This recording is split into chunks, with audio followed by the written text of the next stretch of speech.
Haleluya Bapa. Haleluya Bapa. Haleluya. Engkau sungguh luar biasa bagi kami. Kasih-Mu telah terbukti Tuhan lewat pengorbanan Kristus Yesus Tuhan sebagai juru selamat kami. Ini sesuatu hal yang sungguh sangat luar biasa bagi kami. Kami sebagai orang yang sudah harusnya terhilang dan menerima hukuman sebagaimana yang semestinya, tetapi lewat kasih karunia-Mu maka kami boleh dilepaskan dari semuanya itu. Dan itu merupakan wujud dari kasih Allah atas kehidupan kami. Oleh karena itu kami ucapkan puji dan syukur untuk pengorbanan-Mu Tuhan. Biarlah apa yang Kau lakukan itu menjadi pelajaran bagi kami, menjadi teladan bagi kami, sehingga kami dapat mengikutinya. Supaya demikian maka nama-Mu semakin diagungkan, dan kami pun akan menjadi perpanjangan tangan-Mu Tuhan untuk menjangkau jiwa-jiwa yang masih terhilang, yang sebenarnya Engkau mati juga untuk mereka. Terima kasih ya Bapa. Dan sebentar kami ingin mendengarkan kebenaran firman-Mu. Urapan-Mu turun atas firman-Mu, hamba-Mu dan seluruh umat-Mu. Puji dan syukur berkuasa kasih-Mu Tuhan. Hanya di dalam nama Tuhan Yesus Kristus kami berdoa. Haleluya. Amin. Amin. Puji Tuhan. Silakan duduk. Selamat hari Minggu. Selamat berjumpa kembali. Terima kasih untuk tim pemuji yang sudah menghentar kita masuk ke hadirat Tuhan. Dan saya yakin sore ini kita akan diberkati olehnya. Haleluya. Bapak Ibu yang dikasihi oleh Tuhan, saat ini di GSJACWS sudah memiliki tema ya, dari bulan Januari sampai bulan Desember. Jadi ibadah jam 6 pagi, jam 9, jam 1 siang, jam setengah 4 maupun jam 6 sore, temanya sama. Walaupun pembicaranya, pengkhotbahnya berbeda. Mungkin ada di antara Bapak Ibu yang mengatakan, wah kok gitu kan tidak sama persis. Iya, dan itu jujur saja memperkaya. Oleh sebab itu kadang-kadang saya suka mendengarkan yang jam 6 pagi, yang jam 9, kemudian setengah 4, dan kalau jam 6 kan langsung mendengarkan di sini. Jadi dengan demikian maka saya wawasan saya diperluas. Wah, ternyata tema ini memiliki wawasan yang cukup luas sekali dan itu sangat memberkatinya. Puji Tuhan. Temanya sama, alurnya sama, tetapi penekanannya kadang-kadang memiliki perbedaan, dan itu merupakan sesuatu yang sangat indah untuk kita semuanya. Iman sebagai gaya hidup itu tema untuk kita semuanya. Iman sebagai gaya hidup. Kalau saya memperhatikan tema ini sekalian, walaupun nanti akan dijelaskan lebih dalam, maka secara sepintas kita sudah bisa mengerti. Kalau dikatakan iman itu sebagai gaya hidup, maka antara iman dan pola hidup kita itu betul-betul saling mengisi satu dengan yang lainnya. Apa yang kita lakukan setiap hari, apapun bentuknya, itu harus mencerminkan iman kita. Dengan demikian maka orang-orang yang ada di luar sana, walaupun kita tidak mengatakan aku ini orang beriman loh, tetapi melihat pola tingkah kita, tata tutur kita, kebijakan-kebijakan yang kita lakukan, langsung orang mengatakan, wow, orang ini betul-betul beriman loh. Itu yang akan diarah dan dituju. Oleh karena itulah kita sebagai orang percaya sekalian, maka kita harus bisa menerjemahkan apa yang kita percaya itu di dalam kehidupan kita sehari-hari. Yang setuju katakan iya.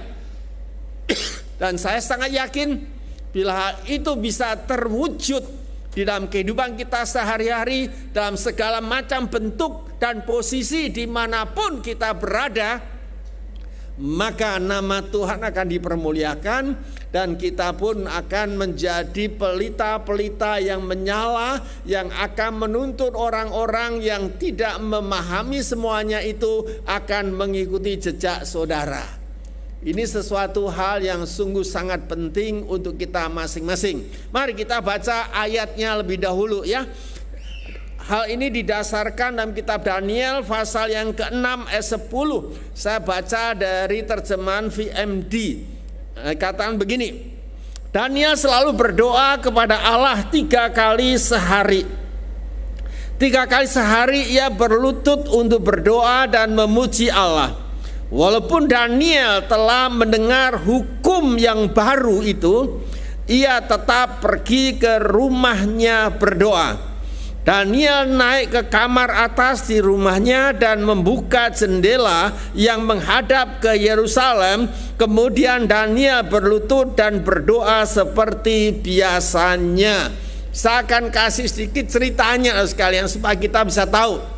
Pada waktu itu Daniel ini seorang beriman yang dia betul-betul menjadi pegawai boleh kata, atau ya menjadi staf kerajaan Media Persia.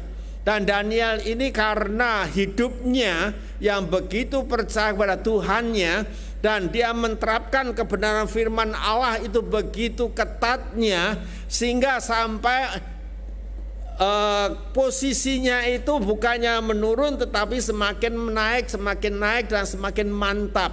Dan menarik perhatian dari pejabat-pejabat pemerintah pada waktu itu. Karena Daniel seperti itu, maka Daniel dipercaya dalam banyak hal oleh raja. Akibatnya ada orang-orang yang sejawat dengan Daniel tidak suka. Karena sepertinya raja itu lebih mengasihi Daniel daripada mengasihi mereka.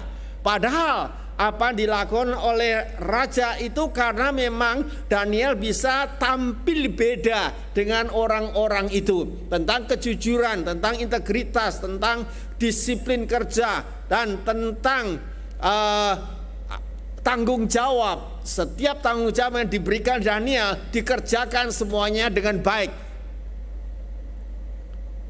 Akibatnya menimbulkan kecemburuan dari orang-orang yang memang etos kerjanya tidak seperti Daniel. Kemudian orang-orang ini coba mencari-cari kesalahan Daniel. Ternyata mereka tidak menemukan, saya tidak baca ayat-ayatnya ya, tidak menemukan setitik kesalahan pun. Kemudian dari antara mereka mengatakan begini, kita hanya bisa menjebak Daniel. Di Alkitab tidak dikatakan menjebak ya, ini istilah yang saya pakai sendiri. Menjebak Daniel dari satu sisi saja, yaitu masalah ketaatan dia di dalam berdoa. Lain tidak ada. Kemudian mereka merancang sesuatu dan kemudian mereka mulai mensiasati raja, yang raja memang tidak tahu kok itu sesuatu siasat yang untuk menjebak Daniel, maka raja pun mengikutinya, yaitu siasatnya, yaitu mereka mengatakan, raja kami usul nih dalam 1 bulan ini keluarkan undang-undang bahwa di antara rakyat Media Persia dan pejabat-pejabat pemerintah Media Persia tidak ada seorang pun yang boleh berdoa untuk kepada Allahnya kecuali kepada raja. Rupanya karena Raja Ahasveros juga dia seorang yang masih manusia, dia tidak tahu kalau itu merupakan jebakan bagi Daniel, dan dia merasa wah boleh juga ya kalau semua orang akhirnya dia hanya menyembah aku, memuliakan aku, meninggikan aku. Dan tanpa pikir panjang langsung itu dimeteraikan dengan cincin meterainya. Setelah itu dikeluarkan. Dan setelah itu disahkan seperti itu, maka orang-orang ini mulai memperhatikan Daniel. Ini Daniel ini mau taat pada raja apa tidak? Inilah ayat yang baru kita baca. Pada waktu Daniel sudah mengerti hukum yang baru dikeluarkan, dan Daniel pun sadar ini sesuatu hal yang ingin menjebak dia, maka Daniel tidak takut dengan hukum itu. Daniel tidak takut dengan hukum itu. Sekali lagi, Daniel tidak takut dengan hukum itu. Karena Daniel tahu siapakah Allahnya. Ini penting. Ini sangat penting untuk kita. Daniel tahu dia menyembah Allah yang seperti apa. Allah yang hidup, Allah yang maha kuasa, Allah yang bisa membantu dan menolong dia. Oleh karena itulah, walaupun Daniel sudah melihat hukum telah disahkan, di sini dikatakan walaupun Daniel telah mendengar hukum yang baru itu, ia tetap pergi ke rumahnya berdoa. Dan berdoanya seperti biasanya, yaitu dia berdoa di dekat jendela, jendela dibuka sedemikian rupa dan menghadap ke Yerusalem, kiblatnya Yerusalem sekalian. Saat itulah maka akibatnya Daniel ditangkap. Nah, ceritanya sampai di situ aja ya. Jangan terus nanti aku khotbahnya jadi menyimpang ke jurusan yang lain. Sampai di situ Daniel ditangkap. Nah, apa yang dilakukan oleh Daniel ini? Kenapa kok Daniel melakukan seperti itu? Karena masalah doa itu sudah menjadi gaya hidupnya Daniel. Sudah mendarah daging. Jadi darahnya Daniel itu sudah menyatu dengan roh doa. Nah, ini penting sekali. Dan kesatuan yang terjadi antara hal berdoa ini dengan roh dan jiwanya itu tercermin di dalam perbuatan-perbuatannya. Jadi Daniel melakukan itu karena imannya sudah menjadi gaya hidupnya. Imannya sudah menjadi gaya hidupnya, sudah menyatu dengan kehidupannya. Dan itu segala perbuatannya, segala tata tuturnya, segala tingkah lakunya, segala kebijakan-kebijakannya, itu semuanya sudah mengandung unsur iman. Tidak ada yang tidak mengandung unsur iman. Karena itu memang sudah menyatu, betul-betul menyatu. Nah, itulah yang Tuhan inginkan kita sebagai orang Kristen. Sehingga walaupun kita tidak perlu memakai kalung salib atau anting-anting salib atau yang semuanya berbentuk salib, maka orang melihat perbuatan kita, orang melihat tingkah laku kita, orang melihat kebijakan-kebijakan kita, orang melihat disiplin kerja kita di kantor maupun di tempat manapun juga. Kalau kita sebagai pemimpin, orang akan melihat bahwa apa yang kita lakukan sebagai pemimpin itu betul-betul sesuatu yang tidak bisa dicela sama sekali. Maka orang akan melihat orang ini ada berbeda dengan orang lain, dan mereka mengatakan, wah, ini orang Kristen tuh memang luar biasa. Karena mereka melihat, orang melihat rumah tangga kita yang rukun, kompak, saling mengasihi, tidak ribut, tidak bertengkar, tidak ada kebun binatang pindah ke rumah.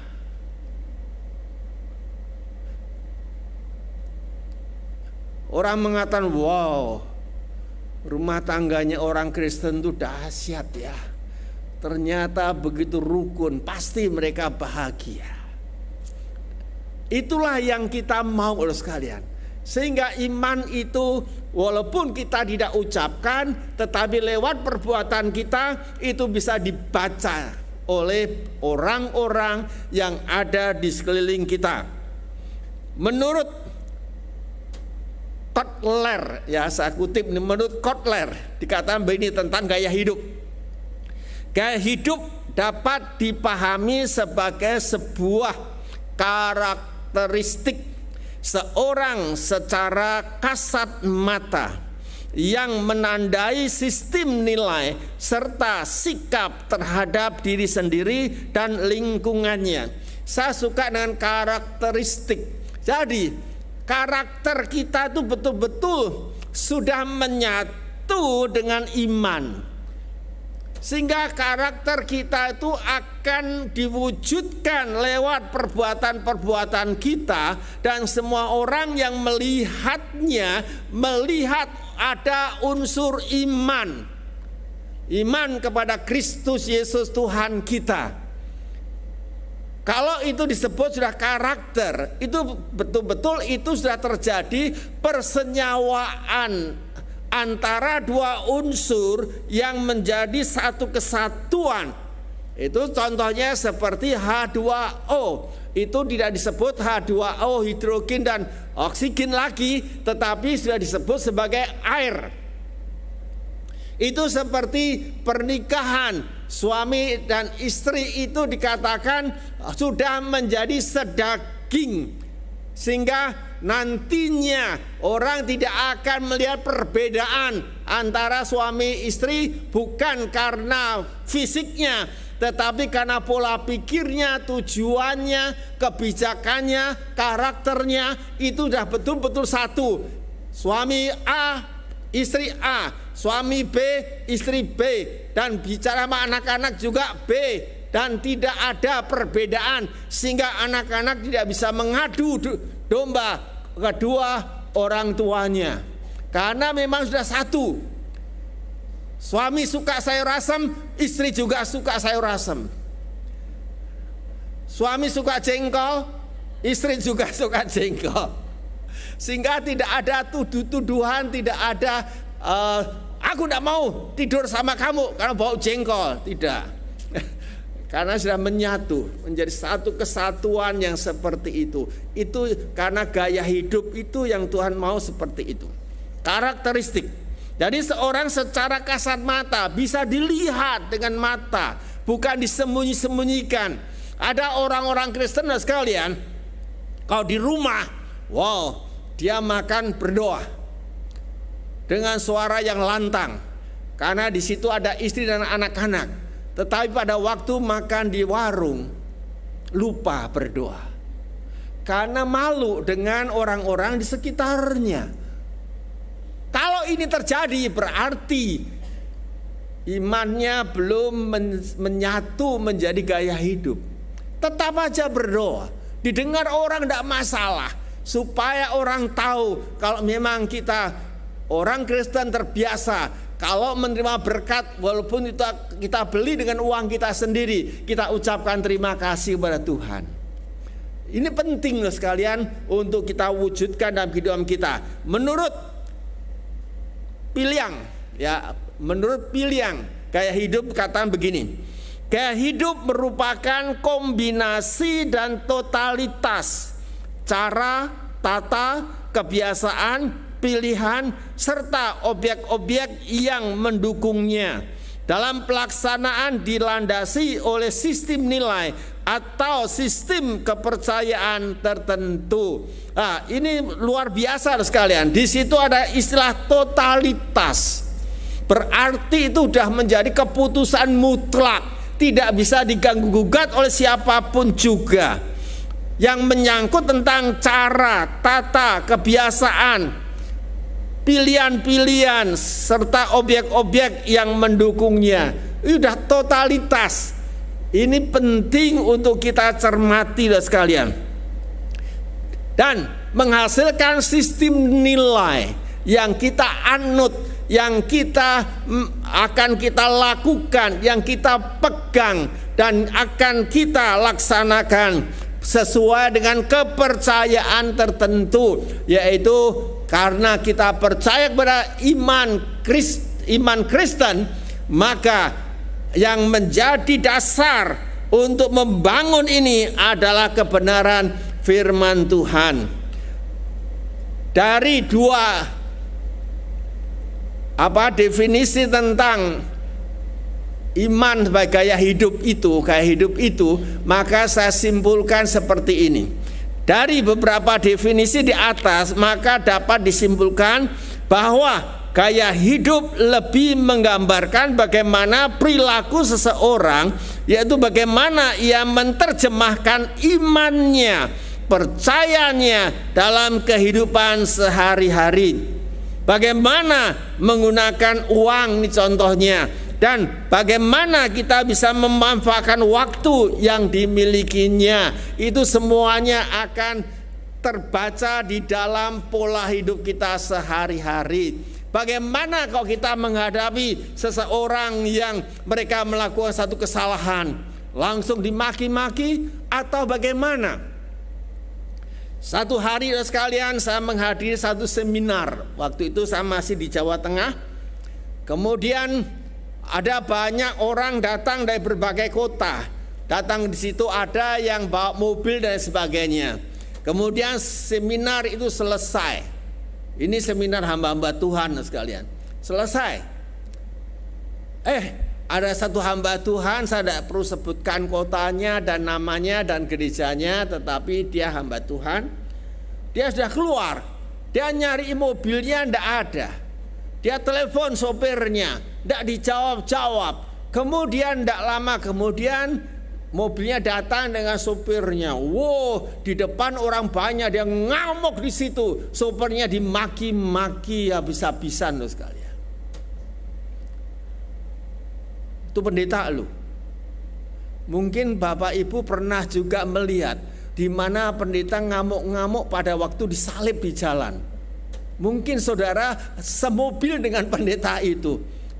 Langsung disalib begitu, dan cara nyalibnya ugal-ugalan. Langsung pendeta itu naik pitam, emosinya sampai di umbun-umbun, dan langsung keluar kata-kata yang saudara sendiri mungkin kaget. Pendetaku seperti itu. Itu berarti iman itu belum diterjemahkan di dalam gaya hidupnya. Bapak Ibu yang dikasihi Tuhan, untuk menjadikan iman sebagai gaya hidup itu diperlukan latihan. Diperlukan latihan, tidak langsung jadi. Di dalam kekristenan tidak ada yang instan. Itu perlu latihan, ya. 1 Timotius 4:8 mengatakan, latihan jasmani sedikit saja gunanya, tetapi latihan rohani berguna dalam segala hal, sebab mengandung janji untuk hidup pada masa kini dan masa yang akan datang. Jadi mesti ada latihan. Kalau di dalam kuliah di STT dan sekalian, itu disebut disiplin rohani, di mana kita dilatih untuk berpuasa, dilatih untuk berdoa, dilatih untuk membaca Alkitab secara kontinu setiap harinya.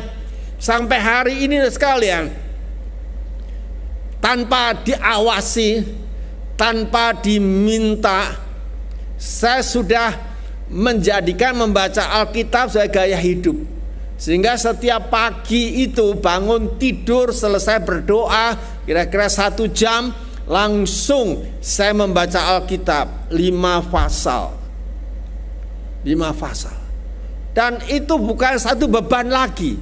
Itu sudah sesuatu hal yang memang kalau tidak itu seperti kita ini tidak sarapan. Jadi itu sudah menjadi seperti kebutuhan. Dan itulah yang disebut di mana kita telah menjadikan iman itu sebagai gaya hidup. Saya akan kasih beberapa contoh tentang orang-orang yang berhasil sekalian. Mereka itu tidak langsung berhasil, tetapi mereka membutuhkan pelatihan. Oleh karena itu pelatihan itu sesuatu yang penting. Di sini saya ambil contoh yaitu atlet pelancar ya, selancar yang profesional, namanya Mustafa Jackson. Dia berkata begini, saya belajar surfing kira-kira dari umur 4 tahun. Saat itu karena ikut-ikutan kakak saya, kata Mustafa bukan Musola. Mustafa. Dari 4 tahun sekalian dia latihan. Awalnya hanya ikut-ikutan. Akhirnya dia menjadi peselancar internasional yang profesional. Wow. Kemudian satu lagi, pasti sudah kenal sama orang ini, yaitu Michael Jackson. Oh, Michael Jackson, bukan Michael Jordan. Berarti saudara masih perhatian. Tidak ada yang ngantuk. Puji Tuhan. Saya telah melewatkan lebih dari 9.000 tembakan dalam karir saya. Saya telah kehilangan hampir 300 pertandingan, 26 kali. Saya telah dipercaya untuk melakukan tembakan kemenangan dan gagal. Saya telah gagal berulang kali dalam hidup saya, dan itulah mengapa saya berhasil. Pelatihan. Sebenarnya saya mau kutip juga masalah Thomas Edison yang menciptakan listrik ini. Dia sudah rugi berapa banyak itu karena dia gagal 1000 kali lebih. Tetapi dia katakan itu bukan kegagalan, tetapi itu keberhasilan karena saya menemukan sesuatu yang tidak boleh dilakukan. Pelatihan loh sekalian. Satu lagi yang pasti saudara ini kenal, kalau tidak kenal ya puji Tuhan.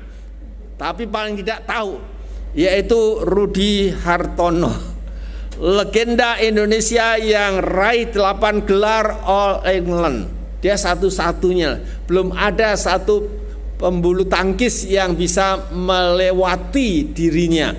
Dia katakan begini, ini dikutip ya dari P2K, itu saya sendiri cari P2K itu apa ya, tapi tidak menemukan, tapi mungkin sudah menemukan. Yaitu P2K jadi Unkris AC ed. Rudy sudah menunjukkan bakatnya di bulu tangkis saat berusia 9 tahun. Masa itu Rudy berlatih di jalan raya depan kantor PLN di Surabaya, yang sebelumnya dikenal sebagai Jalan Gemblongan.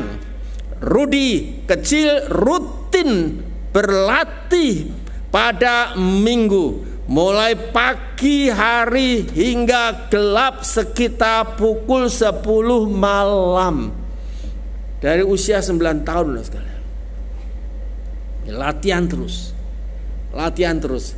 Dulu fasilitas untuk latihannya belum seperti sekarang. Karena dia melakukan pelatihan itu adalah di depan kantor PLN Surabaya yang sebelumnya dikenal sebagai Jalan Gemblongan itu. Pelatihan. Dan ini sangat penting. Jadi tidak ada yang langsung jadi. Dan demikian juga loh sekalian, kalau kita mau menjadikan iman itu sebagai gaya hidup, maka kita berani berlatih. Saya ingat loh sekalian, teman-teman saya di bangku kuliah STT Satya Bakti, kita latihan beriman sekalian. Kita latihan beriman tuh dimulai dari yang kecil, yaitu masalah sabun mandi. Karena kita memang kita belajar tidak mau langsung menyurat kepada orang tua minta uang, tetapi kita melatih iman kita untuk berdoa. Sampai ada di antara mahasiswa-mahasiswi itu, karena mereka tidak mau minta sama orang tua. Kalau orang tua bertanya bagaimana, ada keperluan apa? Oh tidak, Tuhan beresin semua, sudah tenang aja. Padahal dia sudah mandi keramas dengan deterjen. Sudah tahu kalau orang keramas dengan deterjen, itu lengketnya itu untuk menghilangkan sabun itu setengah mati, betul? Ada mereka yang sampai sikat gigi itu dengan menumbuk batu merah sampai begitu lembutnya dan dipakai untuk sikat gigi. Demikian juga sabun mandi. Saya pernah memakai sabun deterjen untuk mandi sekalian. Waduh, licinnya bukan main itu di tubuh. Sampai menghabiskan air di bak itu cukup banyak. Nggak keset-keset, licin terus. Sampai akhirnya Tuhan memberkati kita yang sebatang sabun mandi. Pada waktu kita menerima sebatang sabun mandi itu, aduh, rasanya senangnya bukan main dan kita bersyukur. Tetapi hasilnya sekalian, pada waktu kita terjun dalam pelayanan, maka di situ kita sudah terlatih. Kalau saya mau cerita panjang lebar tentang sejarah pelayanan ini sekalian, waktunya tidak akan mencukupinya. Tetapi kalau sampai hari ini saya bisa hidup tetap pelayanan, nanti tahun depan saya sudah ke 50 tahun kita ada di ladang Tuhan, itu karena iman itu sudah menyatu dengan kehidupan ini. Ini benar. Ini benar. Dan kalau kita semua sebagai orang Kristen dapat mewujudkan dalam kehidupan kita, saudara akan melihat kebesaran Tuhan. 1 Korintus 8 ayat 27 firman Allah yang hidup mengatakan seperti ini. Seperti seorang atlet saya menggembleng tubuh saya, melatihnya melakukan hal-hal yang harus dilakukan dan bukan hal-hal yang dikehendakinya. Sebab kalau tidak, saya takut kalau setelah mempersiapkan orang-orang lain untuk berlomba, saya sendiri dinyatakan tidak memenuhi syarat lalu ditolak. Itulah yang dikatakan oleh Rasul Paulus, saudara sekalian. Rasul Paulus dia sendiri melatih dirinya sedemikian rupa supaya sampai imannya itu bisa dipertahankan sampai titik yang terakhir. Itu sebabnya Pak, kalau kita membaca surat Timotius dikatakan, aku sudah mencapai garis akhir dan mahkota kehidupan sudah tersedia bagiku. Dan ini sesuatu hal yang sungguh sangat luar biasa sekalian. Padahal kalau kita melihat kehidupan Rasul Paulus, dia banyak mengalami penderitaan, kesengsaraan. Dia pernah dirajam, dia pernah karam kapal, dia pernah terapung-apung di kapal, di laut. Dia pernah tidak makan berhari-hari dan dia pernah masuk penjara, dicemeti 49 kurang 1. 49 kali, 50 kurang 1. Ya, itu bahasa Alkitab seperti itu. Ini sesuatu hal yang sungguh luar biasa loh sekalian. Tetapi dia tidak pernah menyangkal imannya. Dan imannya itu sudah menjadi gaya hidupnya. Itulah sebabnya pada waktu dia di penjara di Filipi, karena dia memberitakan Injil kota itu, dia masuk penjara. Maka dia tidak mengeluh, dia tidak menangis, dia tidak komplain dengan Tuhan, tetapi justru dia menyanyi dan mukjizat terjadi. Bapak Ibu yang kasih Tuhan, lebih lanjut seperti yang Paulus katakan dalam surat yang ditujukan kepada Timotius, akibat dia sudah melakukan itu, maka dia menasehati Timotius seperti yang sudah kita baca tadi, yaitu latihan jasmani sedikit saja gunanya, tetapi latihan rohani berguna untuk dalam segala hal, sebab mengandung janji untuk hidup pada masa kini dan masa yang akan datang. Masa kini dan masa yang akan datang. Oleh karena itu Bapak Ibu, marilah kita akan melatih diri kita sedemikian rupa, iman kita, supaya iman itu betul-betul menjadi gaya hidup, menyatu dengan kehidupan kita, kemudian akan tercermin dari perbuatan-perbuatan, tindak tanduk, tutur kata, kebijakan-kebijakan yang kita lakukan. Jadi untuk menjadikan iman sebagai gaya hidup, kita harus melakukan 3 hal. 3 hal sekalian. Yaitu yang pertama, mengambil keputusan. Kita harus memiliki komitmen, ya. Memiliki komitmen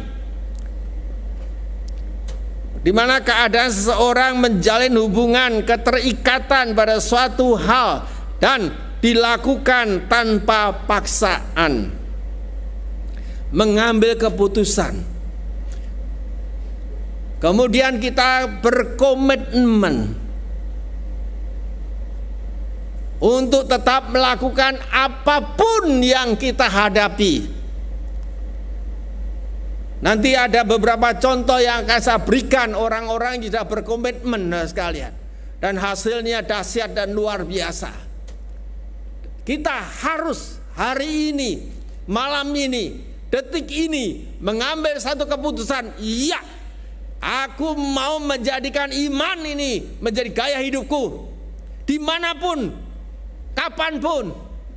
Sehingga orang akan melihat, walaupun aku tidak berbicara, aku adalah orang percaya. Itu harus menjadi keputusan kita. Dan kita berkomitmen untuk mempertahankan itu. Yang kedua, kita melatih diri untuk melakukan disiplin rohani. Saya sudah bicara tentang disiplin rohani panjang lebar, jadi saya tidak akan mengulanginya. Hanya Paulus secara tersirat memberi definisi dari disiplin rohani, yaitu adalah membiasakan untuk melatih diri beribadah kepada Tuhan. Berarti kalau kita tahu bahwa jam ibadah kita jam 6 sore, jangan pernah membolos walaupun hujan lebat. Amin. Amin. Iya. Kita berani mengambil keputusan. Kita berani mengatakan, mulai hari ini aku ambil keputusan, setiap jam 5 pagi aku akan berdoa, paling tidak berdoa setengah jam, dan membaca Alkitab. Itu harus kita berani loh sekalian melakukan itu. Walaupun kita malamnya itu kerja lembur, capek, lelah, tetapi waktu pagi itu kita mesti bangun. Setiap jam 4 pagi loh sekalian, sudah seperti ada orang membanguni saya. Dan saya pasti bangun jam 4 kurang seperempat, saya pasti terbangun. Dan kemudian saya mulai berdoa, menyembah Dia. Dan setelah kira-kira melakukan 1 jam begitu, kemudian saya mulai membaca, mengirim renungan-renungan yang saya kirim. Kalau kalian baca, kalau enggak ya pasti enggak tahu. Pasti pagi-pagi itu renungan sudah sampai ke HP saudara di grup ibadah jam 6 sore. Ya betul, sila. Nah, itu sudah. Dan setelah itu saya membaca Alkitab 5 pasal. Dan kemudian baru melakukan kegiatan-kegiatan yang lainnya. Itu sepertinya rutin seperti itu. Tetapi itu sesuatu hal yang sungguh dahsyat dan luar biasa. Ini benar. Oleh sebab itu kita berani mengambil komitmen, mengambil keputusan, kemudian mulai melatih diri. Kemudian yang ketiga sekalian, yaitu mulai mempraktekkan dalam kehidupan kita. Kita sudah ambil keputusan. Kemudian kita sudah melakukan, yaitu melatih diri kita. Tetapi kalau kita tidak pernah melakukannya, kita tidak akan pernah menikmati hasilnya. Betul? Sekarang saudara mengikuti sesuatu seminar tentang hidroponik. Wah, saudara mengikuti itu rasanya semangat itu muncul seperti itu.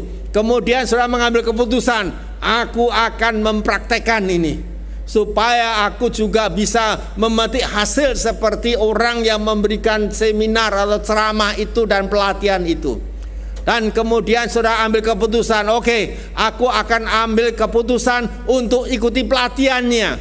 Akhirnya saudara mengikuti pelatihannya. Akhirnya sudah ngerti dan menguasai bagaimana itu mengembangkan pertanian hidroponik. Tetapi selesai itu tidak pernah dilakukan. Kira-kira jadi pengusaha hidroponik enggak? Halo?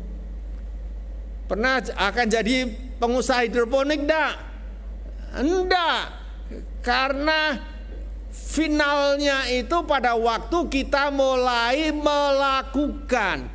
Itu sebabnya banyak orang-orang Kristen itu mendengar, wah ikut Kristus itu luar biasa, kita akan diberkati luar biasa, kita akan menyaksikan kuasa yang luar biasa, dan kita akan menikmati semuanya dengan luar biasa. Tetapi tidak pernah mau melakukan apa yang Tuhan mau. Maka sampai Tuhan Yesus datang, kita tidak akan pernah menikmati kebesaran Tuhan. Ini benar. Saya sudah merasakan, saya sudah membuktikan sekalian, bahwa kalau kita mau menjadikan iman kita sebagai gaya hidup, kita benar-benar akan melihat kuasa Tuhan. Saya tidak sempat menceritakan ini semuanya kepada saudara, tetapi satu hari saya akan cerita bagaimana Tuhan memberkati dengan dahsyat yang luar biasa. Yakobus 2 ayat 14 dan 26 mengatakan begini. Apakah gunanya saudara-saudaraku jika seorang mengatakan bahwa ia mempunyai iman padahal ia tidak mempunyai perbuatan? Dapatkah iman itu menyelamatkan dia? Ayat 26, sebab seperti tubuh tanpa roh adalah mati, demikian juga iman tanpa perbuatan adalah mati. Jadi Bapak Ibu saudara sekalian yang kasih Tuhan, catat baik-baik. Kalau Bapak Ibu mau iman saudara aktif, iman saudara hidup, iman saudara menghasilkan sesuatu, lakukanlah itu dalam kehidupan saudara. Tanpa dipraktekkan, tanpa dijadikan sebagai gaya hidup, maka iman itu mati. Kita mesti berani. Jangan terlalu cepat. Karena masalah kita hadapi, berdoa 1-2 kali belum dijawab, langsung ke dukun. Tidak bisa. Kita berani mengharapkan Tuhan. Hasil tindakan iman sebagai gaya hidup sekalian. Ini contoh-contohnya. Daniel CS dengan teman-temannya berkomitmen untuk tidak menajiskan diri dengan makanan sajian Raja Nebukadnezar.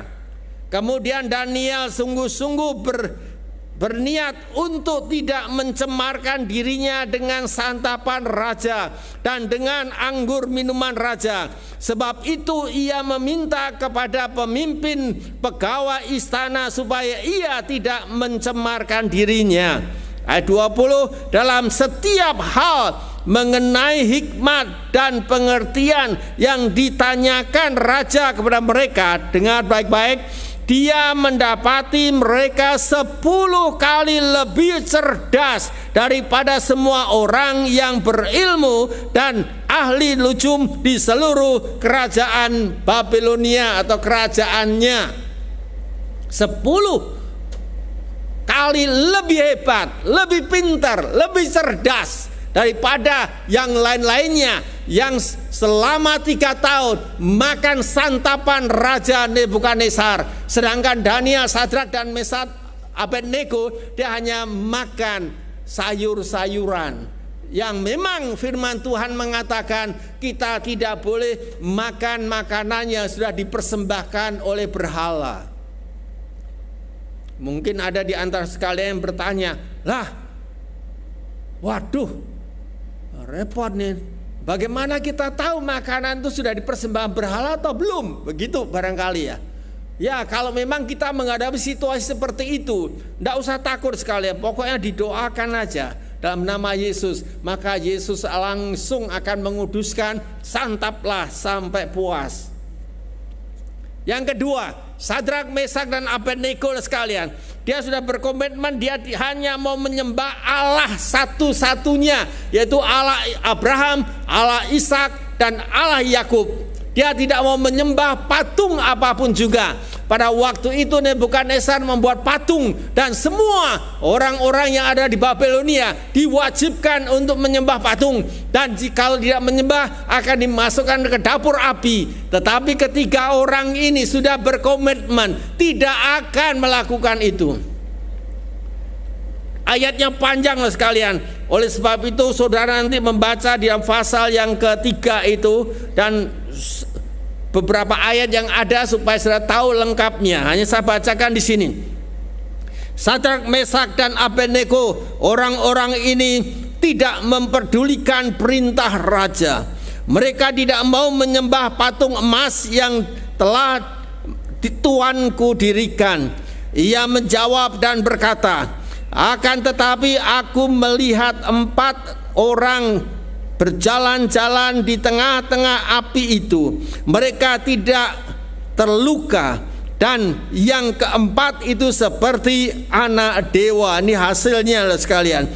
Kemudian mendekatlah Raja Nebukadnezar ke pintu perapian yang menyala-nyala itu. Ia berkata, Sadrak, Mesak dan Abednego. Di situ katakan, hamba-hamba Allah yang maha tinggi, keluarlah dan datanglah kemari. Lalu keluarlah Sadrak, Mesak dan Abednego dari tengah-tengah api itu. Imannya diganjari oleh Tuhan, sehingga perlindungan Tuhan ada di atasnya. Bapak Ibu yang kasih Tuhan, ini sesuatu hal yang sungguh dahsyat dan luar biasa. Mereka tidak mau menyembah patung itu. Mereka tidak mau mengikuti apa yang diinstruksikan oleh pemerintah. Tetapi hasilnya, akhirnya mereka melihat bagaimana Tuhan menolong dan campur tangan atas mereka. Bapak Ibu yang kasih Tuhan, yang ketiga, berani menghadapi resiko sebagai wujud dari iman itu. Iman itu kalau sudah menjadi gaya hidup loh sekalian, kita tidak ada rasa takut untuk tidak melakukan. Contohnya seperti Sadrak, Mesak dan Abednego, seperti Daniel, walaupun ada ancaman seperti itu, tetapi mereka tetap melakukannya. Nah, inilah yang harus kita lakukan sekalian, supaya dengan demikian maka kita melihat kuasa Tuhan itu bekerja. Kesimpulannya sekalian, ya kesimpulannya kira-kira masih setengah jam begitu. Jadi kesimpulannya, iman harus menyatu dengan kehidupan orang percaya sebagai gaya hidup sehari-hari yang menyangkut semua aspek kehidupan. Sudah terangkan panjang lebar tadi. Yang kedua, untuk menjadikan iman sebagai gaya hidup dibutuhkan disiplin rohani, yaitu melatih diri untuk menerapkan hal-hal rohani dalam kehidupan. Dan yang ketiga, iman sebagai gaya hidup akan menghasilkan keberanian untuk hidup suci. Yang kedua, ada komitmen menjadikan Allah sebagai sesembahannya.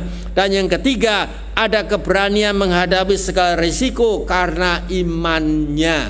Inilah yang perlu kita tangkap dan kita mulai merenungkannya. Kemudian kita mulai mempraktekkan dalam kehidupan kita sehari-hari, dan kemudian kita akan memetik hasilnya, dan saudara akan semakin mempermuliakan nama Allah. Dan kalau itu terjadi, maka saudara akan menjadi contoh bagi masyarakat di sekitar saudara. Saudara akan menjadi contoh bagi orang-orang yang satu kantor dengan saudara, satu perusahaan dengan saudara, dan saudara akan menjadi contoh dengan orang-orang sekampung saudara, dan saudara akan memuliakan Allah, dan banyak orang yang akhirnya akan datang kepada Kristus karena saudara. Amin. Kita berdoa. Terima kasih ya Bapa untuk kebenaran firman-Mu yang sudah kami dengar.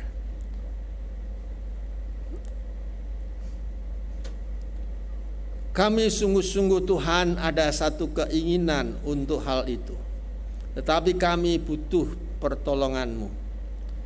Oleh karena itu biarlah Tuhan akan tolong kami.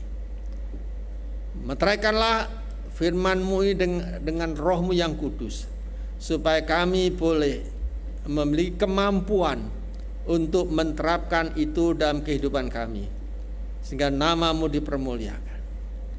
Kalau ada di antara Bapak Ibu yang mengatakan, Pak Simon, doakan aku supaya aku bisa menerapkan firman Tuhan dalam kehidupanku mulai hari-hari ini, sehingga aku dapat memetik hasil daripada iman sebagai gaya hidupku itu. Kalau ada, silakan angkat tangan cepat. Terima kasih. Iya, saya melihat tangan-tangannya sudah diangkat. Terima kasih. Saya melihat di belakang sana. Terima kasih, saya melihat di sebelah kiri saya melihat sebelah kanan. Baik, saya akan berdoa sejenak. Bapak, Engkau telah melihat tangan-tangannya diangkat dari antara anak-anak-Mu. Ada keinginan hati mereka untuk mewujudkan iman sebagai gaya hidup itu bukan hanya untuk didengar, tetapi benar-benar akan diterapkan dalam kehidupan mereka. Oleh karena itu hamba memohon Roh-Mu yang kudus akan menolong mereka Tuhan, sehingga mereka dimampukan untuk mewujudkan itu. Dan demikian maka nama Tuhan akan dipermuliakan. Puji dan syukur buat kuasa kasih-Mu Tuhan. Sekali lagi Kau berkati anak-anak-Mu. Dalam nama Tuhan Yesus Kristus kami berdoa. Amin. Puji Tuhan.